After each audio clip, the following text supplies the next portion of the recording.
A galvanometer of resistance G is converted into a voltmeter of range 0 to 1 volts by connecting a resistance R1 in series with it.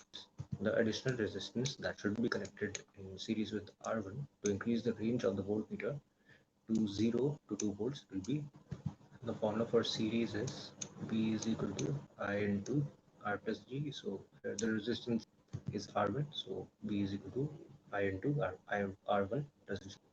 For range 0 to 1 volts upon range 0 to 2 volts, we have I into R1 plus G upon I into R1 plus R2G, where R2 is the additional resistance we connect in series.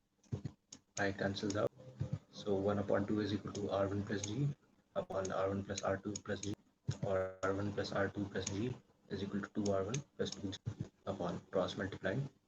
So R2 is equal to R1 plus G. So the correct answer is option 4.